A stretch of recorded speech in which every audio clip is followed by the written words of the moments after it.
Bonjour à tous, il est 10 heures. Bienvenue sur un café avec un expert. Je suis ravie de vous accueillir ce matin pour cette 14e édition du café avec un expert en live sur la page Facebook de Profil d'expert. Ce rendez-vous est hebdomadaire, donc tous les lundis matins. Je reçois un professionnel issu de la sphère immobilière pour vous apporter de l'information au sujet du métier de conseiller immobilier, mais pas que, aussi sur les tendances qui se profilent dans les prochains mois, les prochaines années. Et notamment, ce sera le cas la semaine prochaine avec mon invité qui a passé sa semaine à Las Vegas au CES et qui reviendra avec des idées et des tendances qu'il a pu découvrir là-bas, notamment sur l'intelligence artificielle. Donc, je souhaite la bienvenue aux premières personnes qui se connectent. Donc, comme Christophe, bonjour Christophe. Je vois que vous êtes à Brest, donc bienvenue. On est ravis de vous accueillir. N'hésitez pas à nous faire un petit coucou, nous dire où vous êtes. On sera ravis de pouvoir interagir avec vous, c'est important. Voilà. Une deuxième chose dont je voulais vous parler ce matin, c'est mon objectif cette année d'aider 1000 professionnels, pas seulement conseillers immobiliers, mais 1000 professionnels à améliorer leur communication sur les réseaux sociaux. Et cette semaine, je suis contente parce que je suis arrivée à une petite dizaine de personnes que j'ai pu aider en donnant quelques conseils, aussi bien des commerçants que les notaires, que des conseillers immobiliers.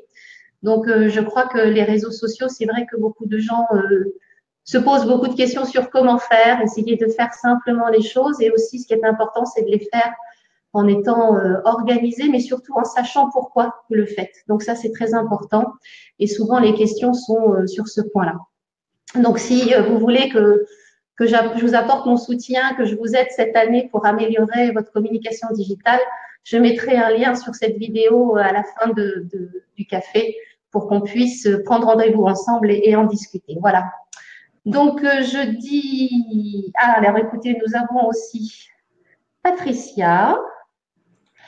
Donc, je montre Patricia. Bonjour Patricia, qui est en Vendée. Donc, bienvenue. On est ravis de vous avoir avec nous ce matin. N'hésitez pas surtout à participer, à poser vos questions parce que aujourd'hui, je suis ravie d'accueillir pour la deuxième fois Sébastien Tedesco. Alors, bonjour Sébastien, je partage l'écran. Voilà, tu es avec nous. Bienvenue. Bonjour à tous. Bonjour à tous, ravi de vous retrouver. Bonne année à ceux à qui j'ai pas encore eu l'occasion de le dire. Je vous souhaite de réaliser tous vos projets cette année en 2018. Merci Sébastien. Donc, tu étais venu il y a quelques semaines pour parler Alors, attends, c'était pour parler… de pratiques responsables et éthiques. Voilà, c'est ça. J'ai la responsabilité sociale du conseil. J'ai essayé de retrouver le texte précis. Voilà. Et la responsabilité sociétale des agents immobiliers. On en parlera un tout petit peu aujourd'hui aussi parce que c'est vrai que c'est mon dada. Et je ne peux pas me passer, quand je fais une présentation quelconque, de rajouter une touche effectivement sur l'impact que notre métier peut avoir autour de nous. Oui, c'est vrai. Et puis, c'est un sujet qu'on n'aborde pas si souvent que ça, donc il faudra continuer à ce qu'on le fasse régulièrement. Bien sûr. Enfin, aujourd'hui, tu as choisi un autre sujet et tu nous proposes de parler donc des 5 ingrédients pour retrouver l'amour du métier, enfin retrouver ou trouver l'amour du métier de conseiller immobilier. Alors, je sais que ce sont des thématiques dont tu parles au cours de tes formations. Est-ce que tu peux peut-être déjà nous dire un petit peu ce que tu fais, toi, en tant que conseiller? Enfin, tu aides en fait les conseillers immobiliers à améliorer un certain… Oui, moi j'ai passé les presque 12 dernières années à travailler pour un grand réseau immobilier au sein duquel j'étais conseiller, puis j'ai occupé pas mal de fonctions. Et puis les 3 dernières années, je dirigeais 6 points de vente, près une vingtaine de commerciaux en transaction, en location et en gestion locative. Et puis je suis parti en courant d'année dernière pour effectivement lancer une activité d'accompagnement et de formation de conseillers, notamment par l'adoption de pratiques plus responsables qui peuvent être vectrices de performance, d'innovation et d'épanouissement pour les conseillers. Et donc, j'accompagne des conseillers, alors beaucoup de conseillers débutants, c'est vrai, que j'accompagne sur sur des modules de 12 semaines pour leur apprendre les fondamentaux du métier, mais pour les accompagner très rapidement vers leur première vente. Du coaching individuel, des conférences, voilà, pas mal de choses qui commencent à se développer. Le site internet arrive dans les semaines qui viennent. On va pouvoir commencer à communiquer plus activement sur l'activité. Donc, je suis très content. On fera le relais de tout ça. Impeccable. Alors, je te propose de commencer à aborder le sujet choisi. Donc, tu nous as proposé 5 points. Donc, je vais montrer le premier point. Voilà. Aimer apprendre, se renouveler, se réinventer. Ouais, je crois que effectivement pour maintenir intact cet amour de son métier, il y a une des notions qui est fondamentale, qui est celle effectivement de repenser son activité, d'imaginer ce que sera le métier de conseiller immobilier dans 2 ans, dans 3 ans, dans 5 ans, d'anticiper un petit peu les choses. Et finalement, on a un levier qui est formidable, c'est cette obligation de formation loi Allure. Je l'ai dit dans une précédente vidéo, beaucoup de conseillers immobiliers, ils vont en traînant les pieds parce que c'est humain. Dès qu'on nous oblige à faire quelque chose, on a tendance à traîner un petit peu des pieds, alors qu'en fait, il faut le voir d'abord comme une volonté de professionnaliser le métier de conseiller immobilier, d'améliorer l'image de la profession, et ça, on en a vraiment besoin. Et c'est surtout l'occasion de s'oxygéner, de repenser les choses, d'apprendre de nouvelles choses, de partager avec ses pairs. Donc, c'est vraiment des occasions qu'il ne faut pas laisser passer. Quand on sait que l'apprentissage continu, c'est un des principaux leviers de motivation qui existent aujourd'hui, on a identifié qu'il y a 3 leviers de motivation intrinsèques qui sont l'autonomie, et ça, on l'a dans l'activité de conseiller immobilier. C'est le fait de faire quelque chose qui, quelque part, nous dépasse un petit peu. Et je pense que, de par la responsabilité qu'on a en tant qu'agent immobilier dans l'intervention des projets de vie de nos clients, on pratique un métier où on fait des choses qui nous dépassent un petit peu.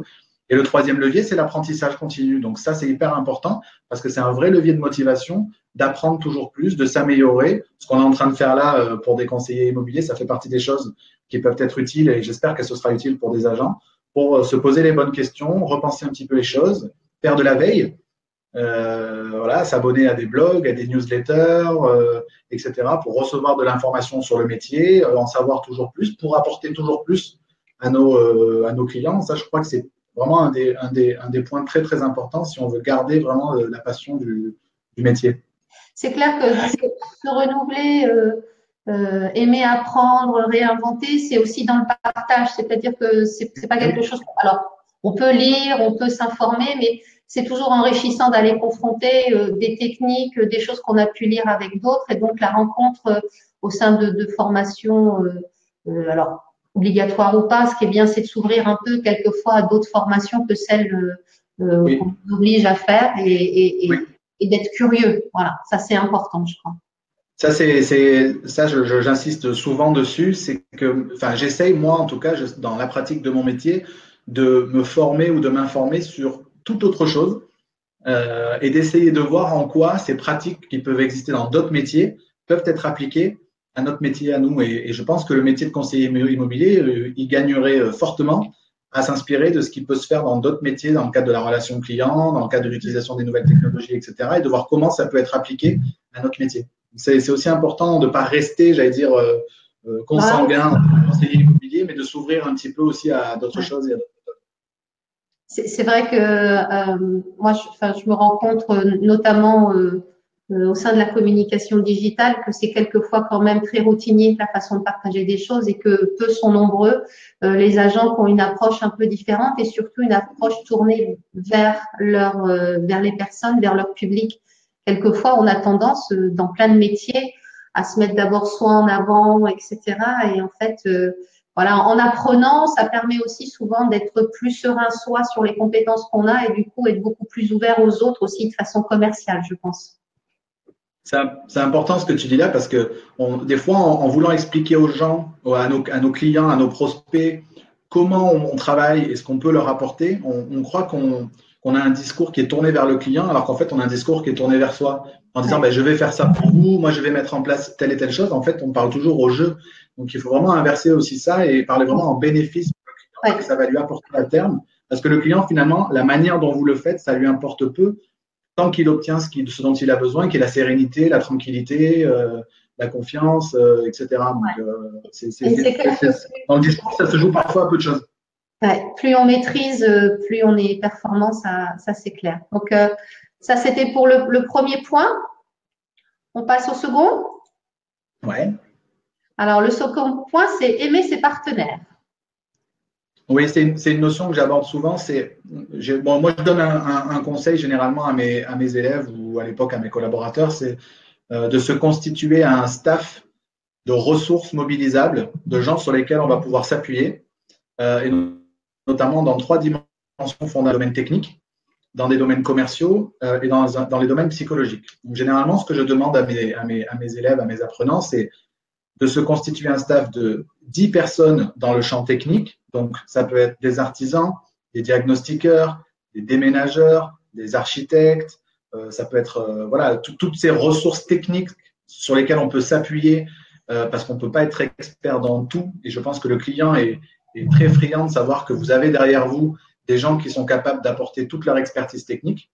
Donc, 10 ressources techniques, 10 ressources commerciales. Donc là, on parle de confrères, on parle de collègues de travail, on parle d'apporteurs d'affaires, on parle de commerçants, on parle de tous ces gens qui peuvent avoir un impact d'un point de vue directement commercial sur le développement de votre business. Donc, c'est d'avoir 10 typologies de personnes différentes qui sont susceptibles de vous apporter quelque chose d'un point de vue commercial. Et ensuite, 5 ressources psychologiques qui, là, ce sont des gens qui souvent sont dans votre entourage proche, et ce sont des gens qui sont susceptibles de vous aider un petit peu à passer les caps un petit peu difficiles, et on en parlera dans le point suivant. Voilà, d'avoir 4-5 personnes autour de soi, pas forcément du métier, mais qui vont être capables de temps en temps de vous redonner un petit coup de boost, de vous appuyer quand vous êtes dans des moments un petit peu plus compliqués. Moi, j'ai tendance toujours à dire que le métier de conseiller immobilier, ça s'apparente un peu au navigateur en solitaire. Donc, c'est un métier comme tout autre entrepreneur où on est souvent seul face à ses décisions, seul face à ses clients, seul face à l'analyse de son activité. Et pour autant, les navigateurs en solitaire, ils ont un staff de plusieurs dizaines de personnes à terre pour les épauler dans leur pratique. C'est exactement la même chose. C'est qu'il faut sortir de cette solitude. On est effectivement seul dans la pratique de son métier, mais on a des gens sur lesquels on peut s'appuyer en cas de besoin, en fonction de la thématique. Donc ça, c'est vraiment important d'avoir en tête que si on veut aller loin, il faut y aller accompagné. Voilà. Ça, c'est hyper important. C'est vrai que c'est une approche auquel on pense pas forcément parce que quelquefois c'est difficile aussi de demander de l'aide. On n'est pas toujours, faut avoir une certaine assurance et des fois on a peur de passer pour un incompétent. Enfin, on peut s'imaginer plein de choses et se freiner soi-même sur ce genre d'aide, alors que c'est vrai que c'est très important d'avoir autour de soi des gens avec qui on peut parler de ces problématiques. Échanger sur ce qu'on teste, des choses qui permettent d'avancer et de pouvoir avoir une approche plus sereine aussi. Ça permet de travailler dans la sérénité. Oui, c'est ça. Et puis, vraiment de ne pas se sentir seul. C'est vraiment dans l'échange, dans le partage qu'on arrive à sortir grandi. Je crois que c'est Olivier Guerre, le formateur immobilier. L'autre jour, je voyais passer quelque chose où il disait qu'un client appréciera toujours plus de lui dire qu'on revient vers lui avec la bonne réponse, la réponse précise à la question qu'il a posée, que de soit de ne pas être certain de ce qu'on dit, soit de dire pire, de dire une bêtise. Ouais. Donc, voilà, on se constitue ce staff, 25 personnes. C'est peu et beaucoup à la fois, parce qu'on a besoin de beaucoup de compétences techniques autour de soi, donc on peut vite arriver à ce chiffre-là. Et là, on se sent…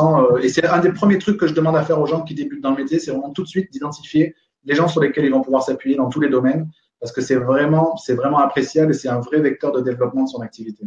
Ouais, mais je suis sûre que finalement, même si on a l'impression de ne pas avoir ces ressources-là, je suis sûre qu'en cherchant, ça ne doit pas être si compliqué de se dire, attends, mais je connais un tel, c'est vrai, tiens, avec celui-là, je m'entends bien, je pourrais peut-être… Et je pense que c'est pas si difficile que ça. Enfin, Non, c'est pas, ça fait vraiment partie d'une stratégie. Et c'est beau, c'est ce qui manque souvent aux conseillers immobiliers, c'est de ne pas se limiter vraiment à l'action, j'allais dire au minimum, mais de vraiment penser les choses de manière stratégique.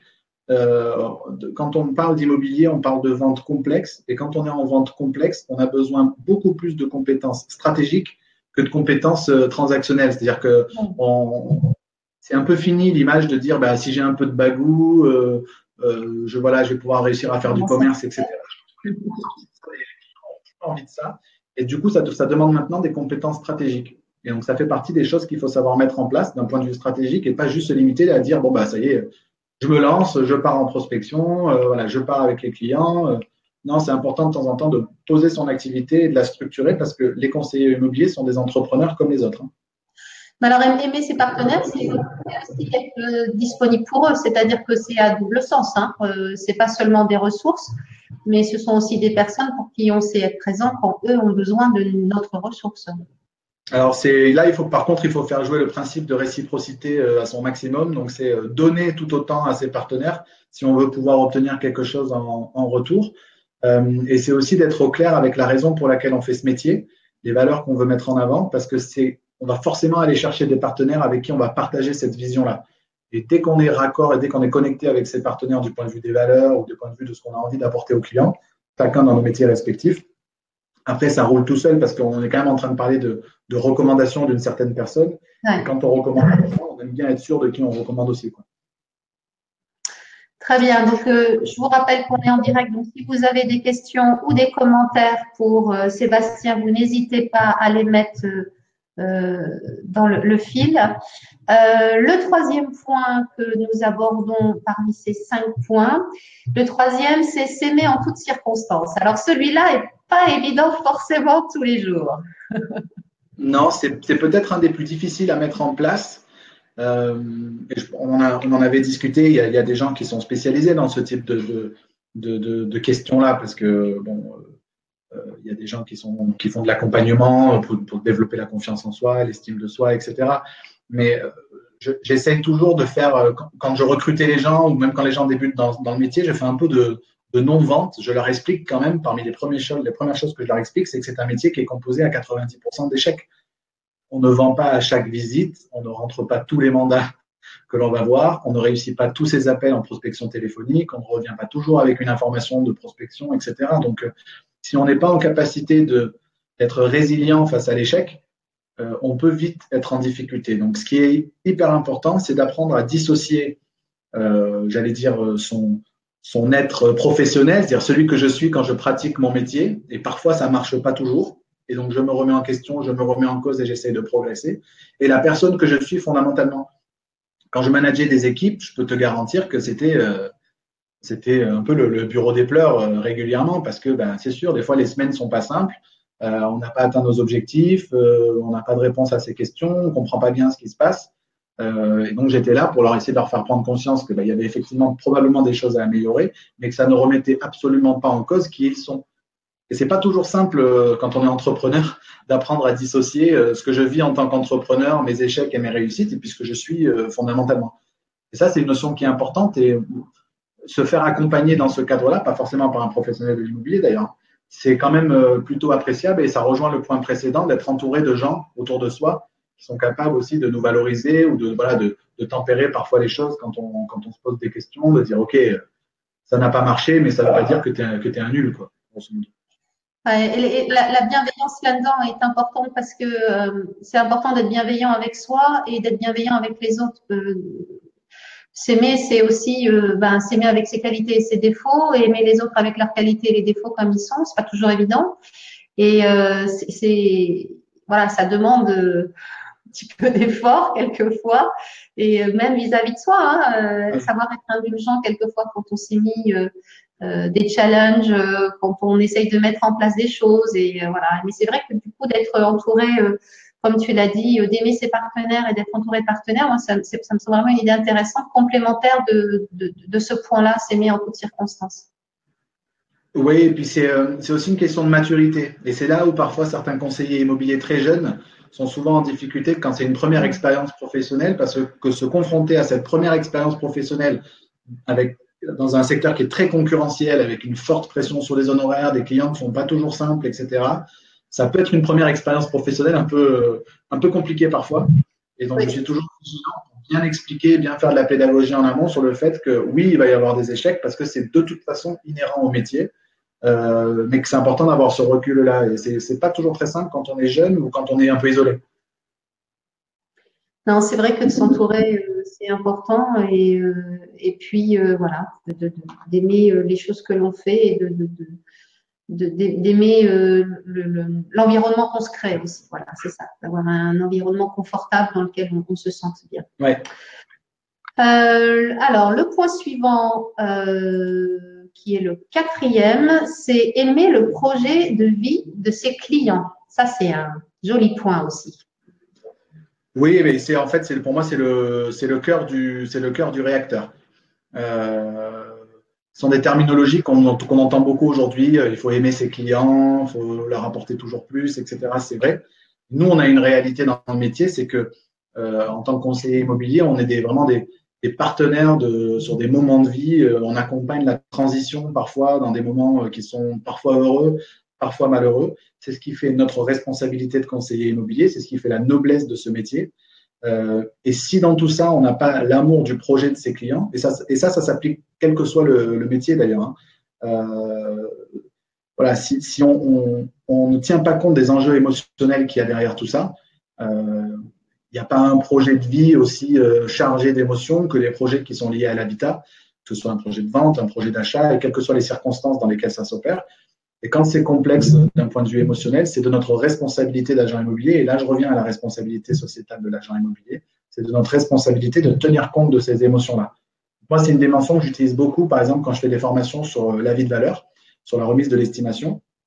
Parce que, vous savez, c'est ce moment où tu annonces à ton client que l'appartement vaut probablement aux alentours de 190 000 euros et que le client en espérait 230, quoi. Et en réalité, le delta des 40 000 euros, ce ne sont que des émotions, ce ne sont que des moments que le client a passés dans le logement et le fait que voilà, c'est tout l'affect. Tout l'affect réside vraiment dans cet écart de prix entre le regard neutre de l'agent, qui est aussi le regard neutre que va avoir un futur acquéreur, et le regard que pose le vendeur sur son propre logement. Donc, c'est vraiment ce delta-là, c'est vraiment le delta qui est constitué à 100% d'émotions. Quand on fait cette formation sur la vie de valeur, je projette toujours une vidéo. On va essayer de mettre le lien pour ceux qui nous regardent. C'est une vidéo du réseau Coldwell Banker, qui est un réseau américain, mais qui a des antennes en France. Et ils ont fait une vidéo un peu larmoyante, un peu à l'américaine, etc., mais qui explique très bien. Alors, en Angleterre, ils disent « A house is a home ». Donc, c'est une maison est un foyer, en fait. Et donc, c'est une vidéo, on va vous mettre le lien, qui est un peu, voilà, qui essaie de jouer sur le registre des émotions, mais qui démontre bien ce que vivent nos clients. Nous, on arrive avec un regard très froid, très neutre, et le client, lui, il arrive avec toutes ses émotions et tout son affect et tout ce qu'il a vécu dans le logement. Et c'est un point qu'il faut clairement poser avec le client. Il faut clairement lui expliquer que la différence de prix entre ce qu'il espérait de son logement et ce que nous, on lui annonce en tant que professionnel, et va être à peu près la même idée que l'acquéreur va se faire. Ce ne sont que les émotions qu'il a vécues dans le logement. Et quand on le pose et qu'on l'explique au client, le client est capable de le comprendre, plutôt que d'arriver avec un regard, un truc un peu brut de décoffrage. Ben, moi, je suis le professionnel. Si je vous dis que ça vaut ça, regardez la liste de tout ce qui s'est vendu. Voilà, c'est des mathématiques, j'ai fait une moyenne. Voilà, c'est comme ça. Le client, il y a un moment où quand même alors, les gens les plus rationnels vont le comprendre, et puis les gens qui sont un peu plus dans l'émotion vont avoir un peu plus de mal à l'accepter. Et c'est important de poser les émotions, et c'est ça que je veux résumer dans le fait d'aimer le projet de vie de ses clients, c'est de tenir compte des émotions. C'est clair aussi pour les personnes qui achètent, hein, elles sont dans l'émotion aussi parce qu'elles quittent un endroit pour aller dans un autre, elles se projettent dans un futur, quelquefois un peu idéalisé ou avec des idées préconçues, etc. Donc, il y a aussi cet aspect émotionnel. Quelquefois, quand on a une famille entière à bouger d'un point A à un point B, c'est une organisation, etc. Donc, il y a plein d'aspects à gérer et c'est vrai que l'aspect avoir de… voilà. C'est de l'empathie, en fait. Hein. Oui, c'est ça, c'est de l'empathie. Voilà, mais le mot est devenu un peu galvaudé, mais en fait, quand tu tiens compte des émotions des gens, c'est de l'empathie. Hein. Mais c'est pas si simple que de dire au conseiller immobilier, ben, faites preuve d'empathie. Dit comme ça, mais quand on explique de manière concrète, sur le sujet par exemple de la vie de valeur, qu'avoir de l'empathie, c'est tenir compte de l'émotion et de tout l'affect qui réside dans le logement, c'est déjà un petit peu plus concret et plus facile à appréhender. Et là, du coup, le conseiller sort de cette logique de face à face avec le client et passe enfin à une logique de côte à côte où on est vraiment un accompagnateur aux côtés de nos clients et pas là pour lui opposer ou pour s'opposer à lui, etc.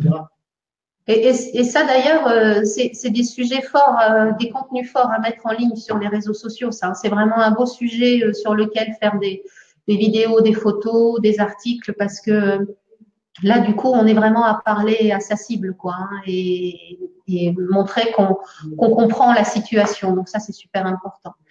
Alors, je fais un petit coucou à Olivier Guerre qui nous a rejoint, qui dit « Yes, Sébastien, en fonction des typologies des clients, le delta émotionnel est plus ou moins important. » Voilà. C'est sûr. Il y en a des émotions, il y en a toujours. Après, il y a des gens qui sont voilà, plus émotifs ou plus rationnels. Mais à un moment ou à un autre, le vécu qu'on a dans le logement, quel que soit le recul qu'on a, il est toujours présent. Et c'est là où j'insiste souvent avec les conseillers, parce que quand on parle de produits, j'ai rentré un produit, j'ai rentré un bien, voir des trucs, l'acheteur, finalement, il n'a pas acheté ça, mais du coup, je lui ai refourgué autre chose. On n'est pas sur ce registre-là, quoi. On vend des logements, on vend des foyers dans lesquels il s'est passé des choses et c'est des moments qui ne sont pas toujours simples à vivre. On est obligé d'en tenir compte. Ok, donc on va passer au cinquième point parce que le temps avance. Et donc le cinquième point, c'est aimer le geste bien fait. Oui, alors là, c'est l'idée en fait de retrouver le côté artisan. Moi, je considère que le conseiller immobilier, c'est un artisan comme les autres. D'ailleurs, on sera peut-être, s'il y en a qui nous écoutent et qui veulent qu'on se regroupe pour militer pour un concours du meilleur ouvrier de France, conseiller immobilier, je serais ravi parce que je trouve que c'est un artisan comme les autres. Et ça, c'est hyper important qu'à un moment donné, on se dise, OK, une fois que j'enlève toute la poudre aux yeux, une fois que j'enlève tout le marketing immobilier, une fois que j'enlève les visites virtuelles, les photos professionnelles, que j'enlève même les réseaux sociaux, etc., est-ce que mon cœur de métier, je le pratique déjà avec l'amour du geste bien fait? Et c'est tout con, mais avant de me poser les questions sur des services plus, est-ce que déjà je rappelle mes clients en temps et en heure? Est-ce que je suis disponible? Est-ce que j'ai le sourire? Je ne sais pas, est-ce que je fais une découverte client de qualité? Tout ce qui fait le sel du métier, est-ce que déjà ça, je le fais suffisamment bien avant de commencer à aller sur l'étape d'après? Et ça, c'est souvent un truc qui manque. On a envie d'aller tout de suite pour justifier nos honoraires juste parce que on a utilisé les nouvelles technologies, alors que ce qui va nous permettre de justifier nos honoraires, c'est déjà juste de faire le strict minimum. J'ai un des conseillers que j'ai en formation actuellement qui a fait sa première vente et il a halluciné. Les clients avaient visité 10 logements avec 10 agents différents. C'est-à-dire qu'à chaque fois, ils appelaient pour visiter un truc, on leur montrait l'appartement et puis plus jamais de nouvelles. Donc en fait, à chaque fois, ils appelaient et ils faisaient une visite. Et lui, il s'est juste donné la peine déjà de ne pas en montrer un, mais d'en montrer 3 pour leur donner un petit peu de choix et surtout de les rappeler derrière. Ce qu'on fait naturellement quand on débute dans le métier parce qu'on a envie de bien faire. Bon, ben déjà, est-ce qu'au bout de 5 ans, 10 ans de pratique, est-ce qu'au moins j'ai conservé ce truc-là, quoi, d'assurer un suivi régulier? Et visiblement, les 10 autres agents immobiliers pratiquaient le métier de manière plus désabusée, plus désincarnée. Et finalement, avec peu de choses, on peut déjà faire la différence avec ses clients. Et c'est ça le côté artisan du métier. C'est déjà, le cœur de métier, est-ce que je le fais déjà de la meilleure des manières avant de me poser des questions sur l'utilisation d'outils digitaux ou autres? Mais c'est vrai que comme tous les métiers commerciaux, c'est le respect de la personne qu'on a aussi en face de soi. Ça commence par ça, hein, savoir se mettre un peu à la place de la personne que l'on a, comme on disait tout à l'heure, aimer le projet de vie de ses clients. Ça fait partie d'un ensemble là. Et aimer le geste bien fait, c'est aussi la satisfaction de se dire que quand on aime ce qu'on fait et quand tu mets ces mains en toutes circonstances, ça reprend aussi cette notion-là parce que c'est aussi avoir la satisfaction de soi que lorsque l'on a fait un geste correctement. Oui, puis heureusement ou malheureusement, beaucoup de conseillers pratiquent le métier pas de la meilleure des manières et parfois il suffit du coup de peu de choses pour faire la différence. Et les clients, malheureusement, on attend pas tant de ça de notre part. Et déjà, si ce minimum-là, je le fais déjà comme il faut et avec le goût du travail bien fait, je peux déjà faire la différence en termes d'expérience client. Et puis, on n'est pas toujours dans des agences ou dans des réseaux où on a les moyens d'investir dans des outils en plus qui ne sont pas toujours donnés. Soit autant vous lancer dans la visite virtuelle ou ou faire appel à un photographe professionnel, c'est pas toujours à la portée de toutes les bourses. Donc, déjà, je fais le cœur de métier, je le fais bien, et déjà, je suis capable de faire la différence et de performer dans mon métier. C'est clair que si on fait le métier correctement, il n'y a pas de raison qu'on ne réussisse pas commercialement pour après pouvoir investir dans d'autres outils complémentaires, mais qui ne sont pas des outils principaux, qui sont là pour apporter une valeur ajoutée à déjà une expertise qui a une grande qualité et une façon de faire qui a de la valeur. Et souvent, c'est l'inverse, hein. On essaye d'habiller quelque chose qui est plus ou moins brinque-ballant et forcément, à la fin, c'est pas toujours satisfaisant. Et pour toucher à ce que tu connais bien, les réseaux sociaux, c'est pareil. Quel est l'intérêt d'aller se donner une image de soi, etc., au travers des réseaux sociaux? Surtout qu'aujourd'hui, les clients font très attention, enfin les avis clients, ça commence à prendre la plus grande importance. Si je suis mis en avant sur les réseaux sociaux et qu'à côté de ça, les avis clients ne sont pas au rendez-vous juste parce que je n'ai pas pris la peine de rappeler en temps et en heure, ça n'a aucun intérêt. Donc, étape par étape et commencer comme un petit artisan de quartier à déjà bien faire le minimum. Et après, je peux aller plus loin. Mais c'est vrai que tout ça, ça demande du temps. Il faut aussi de la patience. Et souvent, les gens ne sont pas très patients à construire les bases solides qui vont faire qu'après, on va pouvoir voir plus haut, plus grand. Mais si la base n'est pas solide, forcément, au bout d'un moment, ça s'écroule. Enfin, on n'arrive pas au résultat qu'on voulait. Et c'est là où les conseillers doivent impérativement prendre en compte qu'ils sont de vrais entrepreneurs. Personne n'irait créer une entreprise sans le plus possible construire des fondations solides, avoir une vision stratégique, réfléchir aux moyens qu'on met en place, etc. Et s'engager dans le métier d'agent immobilier, de conseiller immobilier, c'est pas autre chose que de s'engager dans une création d'entreprise. Et donc, de la même manière, je ne me lance pas bille en tête baissée dans le truc. Je le fais intelligemment, je le structure parce que je suis chef d'entreprise. Et ça, c'est une notion que j'essaye beaucoup de valoriser, c'est de faire prendre confiance aux conseillers que ce sont dorénavant de véritables chefs d'entreprise. C'est vrai que le conseiller immobilier fait partie d'un réseau. Le réseau est un appui, mais c'est lui en tant qu'individu qui fait la différence. Et le réseau apporte des outils, de la formation, un environnement, mais voilà, il y a des bons et des mauvais, comme partout, des bons professionnels. Mais il est toujours, enfin, je crois ce qu'il faut dire, et moi, ce qui me semble important, c'est que on peut toujours s'améliorer et on revient au point 1 qui est aimer apprendre, se renouveler et se réinventer. Je crois que aimer le geste bien fait, c'est aussi par l'apprentissage permanent et s'améliorer et voilà, et toujours essayer d'avancer pour quelque chose de mieux, de meilleur. Ouais, l'amélioration continue, c'est capital. Et tester des choses, apprendre, faire évoluer, retester de nouveau, etc. Voilà, constamment tester des choses, être dans une logique, comme tout chef d'entreprise, de retour sur investissement. J'ai mis en place cette action-là. Est-ce qu'elle m'a rapporté quelque chose? Je ne continue pas de la faire parce qu'on m'a dit de la faire ou parce que mon réseau m'a dit de la faire, etc. J'essaie de le faire du mieux possible. Quels sont les résultats? Ça marche, tant mieux. Ça ne marche pas, j'essaye autre chose. Ni plus ni moins. C'est aussi simple que ça. Et c'est important ce que tu dis sur les réseaux, c'est que les réseaux apportent beaucoup de soutien, mais à un moment donné, le client, il faut pas surestimer l'apport des réseaux. Le client, c'est vous que le client achète. C'est vous, en tant que conseiller immobilier, que le client achète. Donc, à un moment donné, il faut pratiquer le métier avec sa méthode, son système de valeurs, ses qualités, bâtir quelque chose là-dessus. Et après, quel que soit le réseau qui est au-dessus de votre tête, ça marchera. Mais il faut pas surestimer non plus l'apport que peuvent avoir les réseaux, parce qu'au final, le rapport, c'est toujours un rapport d'humain à humain avec le client. Donc, ça, c'est important. Ouais. Écoute, on arrive à la demi-heure, donc on a été 10h33, on est dans les temps, on a rempli la mission, 5 points importants. C'était très intéressant, Sébastien, que tu abordes ces sujets-là, parce que je pense que ça permet de resituer pas mal de choses. Et par rapport à la communication, tous ces points-là sont super intéressants à mettre en avant sur vos réseaux sociaux, les tiens comme les miens, comme ceux des conseillers immobiliers.